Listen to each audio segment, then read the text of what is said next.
police officers on a wellness check find 3 hungry children whose mom has been taken to the hospital and come to the rescue by making dinner. What is a policeman's job?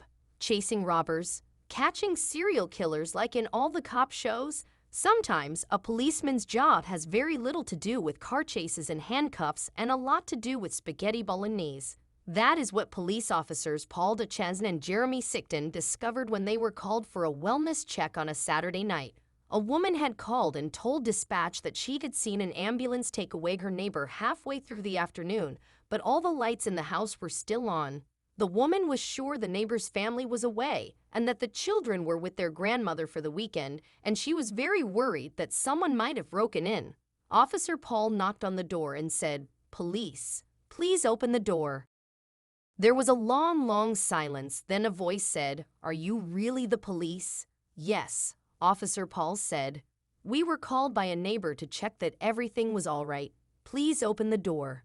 The voice, which sounded younger by the minute, said, "How do I know you're really the police?" Mom said, "Don't open the door to strangers." Officer Jeremy, who was the father of 4 kids, said, "We have badges. I'm Jeremy and my partner is Paul. Can you please call the adult who is looking after you?" There was an even longer silence. Then the voice said, "We don't have an adult. The ambulance took Mommy away." Paul said to Jeremy. "There's more than one kid." "Please open the door," Jeremy said. "Look, I'm holding up my badge to the peephole. I'm too short." The voice on the other side said, "I can't reach the peephole without a bench." "Hold on." There were sounds of little feet running, then a strange scraping sound. "I'm looking," the voice said, so Jeremy held up his badge again. I'm opening the door." Another scraping sound told the officers the kid had dragged the bench out of the way. Then the door opened cautiously. A 6-year-old was standing there in jeans and a dirty t-shirt. "Hi," Paul said gently and hunkered down to be on the kid's level. "I'm Paul. What's your name?" "I'm Anna," she said. "Who's that?" The kid pointed a sticky finger at Jeremy. "That's my partner. He's a police officer too. His name is Jeremy." "So tell me, Anna, how come you're alone?" "I'm not alone," Anna said scornfully. "Brady and Jolena are with me." "How old are Brady and Jolena?" asked Jeremy gently. "Brady is 3 and Jolena is 2, Anna said. "I'm the oldest." "The neighbor said your mom was taken to the hospital," Paul said. "Where's your daddy?" "Daddy works on a rig," Anna explained, "but he only comes back next month." "Brady is 3 and Jolena is 2, Anna said. "I'm the oldest." "The neighbor said your mom was taken to the hospital," Paul said. "Where's your daddy?" "Daddy works on a rig," Anna explained, "but he only comes back next month." "Aren't you supposed to be with your grandmother?"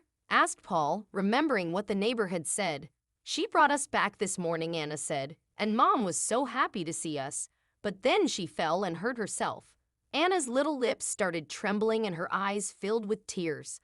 "Brady and Jolena are hungry, so I gave them peanut butter," she said. "But we are so hungry." Jeremy and Paul looked at each other. "Didn't the paramedics, the ambulance guys, know you were here?" Paul asked. "They just left you here?" "After Mommy fell, I called 911 and left the door open," Ann said. "Then I sat by Mommy, but she was really quiet and wouldn't open her eyes. Then these men came and we hid in the pantry." "You kid from the paramedics?" Jeremy asked. "But why, Ann? They would have sent someone to look after you." Ann shrugged and looked away. "This one little girl in my class," she whispered. "Her mommy was sick, and they took her away and they never let her see her mommy again." "That is not going to happen," Paul said firmly. "We will call your grandmother and she'll take care of you." Ann looked relieved. "Do you think you can make us some food?" she asked.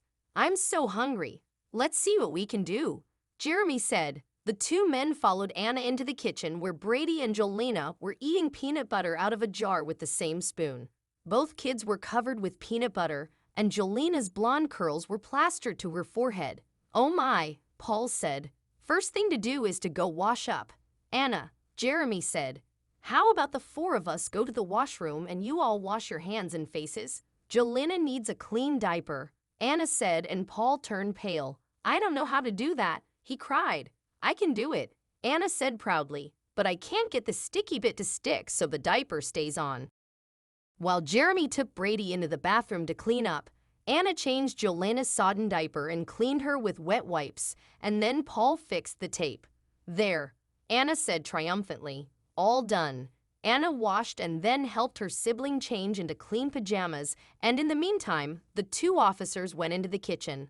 Right next to the wall phone was a list of emergency numbers. While Paul started calling the children's grandmother, Jeremy was inspecting the kitchen cupboards. He found a packet of spaghetti and a jar of bolognese sauce. "We're in business," he cried. Jeremy quickly washed the dirty dishes in the sink and put a big saucepan with pasta on the boil and started heating the sauce. Paul came back looking worried.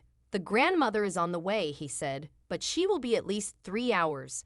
Jeremy looked at his watch. "In 20 minutes, our shift is over," he said.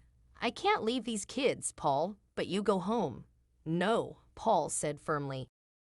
"I'm staying too." While Jeremy cooked dinner, Paul tidied up the kitchen and the house. He sat with the 3 children and played with them. Then Jeremy said, "Dinner's on." The children and Paul walked into the kitchen to find the table set and a big dish of steaming spaghetti and sauce. Jeremy served the kids, tied napkins around their necks, and invited them to dig in. And dig in they did. It was obvious to the 2 policemen that the kids were starving. After dinner, Paul went out and brought a tub of vanilla ice cream to the children's delight. By the time their grandmother arrived, the 3 children were sprawled on the couch, fast asleep. "Thank you, officers," the grandmother said. "You've been so kind." Jeremy and Paul replied graciously and left. The grandmother saw the children fast asleep and smiled. She went into the kitchen and was astounded to see everything neat as a pin. The officers had cleaned everything and washed the dishes and pots and pans. The next day, she came to the squad with Anna, Brady, and Jolena in tow.